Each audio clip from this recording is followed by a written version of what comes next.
Olá pessoal, este é o canal Física Desenhada. No vídeo de hoje vamos conhecer a menor parte de todas as coisas que existem no universo, o átomo.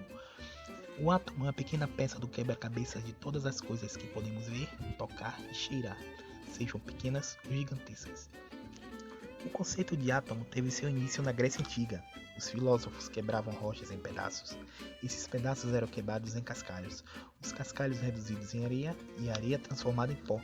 Partindo deste raciocínio, eles imaginavam que existia um pedaço de rocha tão pequeno, mas tão pequeno, que não poderia mais ser dividido. Por isso colocaram o nome de átomo, que significa não divisível.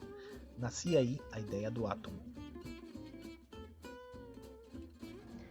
A verdadeira cara dos átomos começou a ser revelada por John Dalton, com a sua teoria que os apresentavam como a menor parte da matéria.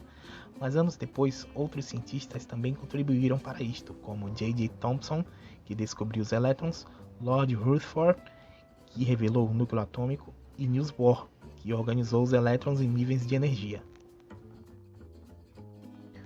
Um átomo é composto por um centro positivamente carregado que atrai para o seu redor uma ou mais partículas negativamente carregadas. No centro está localizado o núcleo, onde ficam reunidos os prótons e os nêutrons. Do lado de fora orbitam os elétrons, se movimentando em velocidades altíssimas. Os prótons são maiores e aproximadamente 1840 vezes mais pesados que os elétrons, mas ambos possuem a carga elétrica com praticamente o mesmo valor, porém opostas. Se um átomo tivesse o tamanho de um campo de futebol, o núcleo seria do tamanho de uma moeda e o elétron seria um grãozinho de areia orbitando ao redor do estádio. A maior parte do átomo é composta de vazio. Daí você deve se perguntar, se a maior parte dos átomos é vazio, como não podemos atravessar paredes ou cair infinitamente no chão?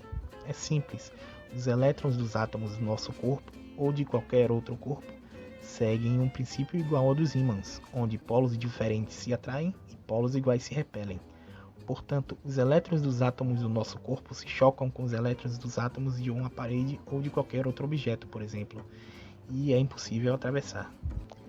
Existem outras partículas menores ainda que formam os prótons e os nêutrons, que são chamados quarks, mas isto fica para outro vídeo. Agora vamos conhecer um pouco mais os átomos. Os prótons e os nêutrons surgiram nos primeiros segundos depois do Big Bang, mas 380 mil anos depois do Big Bang, quando a temperatura deste universo bebê diminuiu o suficiente, foram formados os átomos completos com elétrons.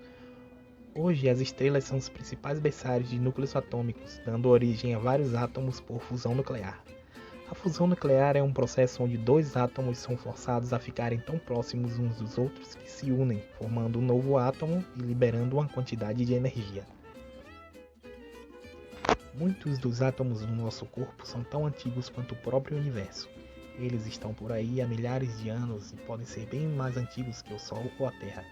No nosso corpo, há átomos que existem desde o início dos tempos, pois são aproveitados e eliminados constantemente do nosso corpo por vários processos biológicos.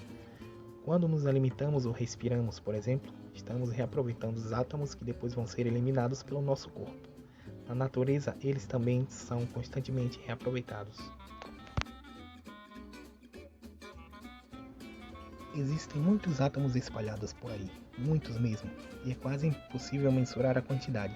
Por exemplo, em 1 grama de água existem aproximadamente este número de átomos aí na tela. Isto são nada mais nada menos que 10 elevados à 23ª potência em notação científica de átomos. Esta quantidade é muito maior que o número total das próprias gotas de água em todos os lagos e rios do mundo. Se pudéssemos enxergar os átomos de um objeto parado, poderíamos ver seus átomos em movimento. Mesmo em alguma coisa sólida e aparentemente móvel, como uma pedra, os átomos estão lá, vibrando em torno do seu lugar. Nos líquidos, eles trocam de lugar uns com os outros, e nos gases é uma verdadeira bagunça. Os átomos trocam de lugar uns com os outros em uma taxa muito mais rápida do que nos líquidos. Além disso, os átomos podem se organizar formando moléculas. Há átomos com diferentes números de prótons, nêutrons e elétrons. O número de prótons é a principal identidade de cada átomo. Com isso, podemos chamá-los de elementos químicos. Átomos com o número de prótons iguais pertencem ao mesmo elemento químico. Por exemplo, o átomo de hidrogênio possui um próton. O átomo de ouro tem 79 prótons. O de ferro tem 26 e o de carbono tem apenas 6 prótons. Assim, eles formam uma grande família dos elementos químicos. E este foi o Física Desenhada de hoje, contando um pouco mais sobre os átomos.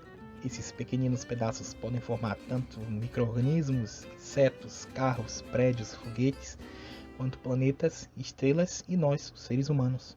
Até a próxima!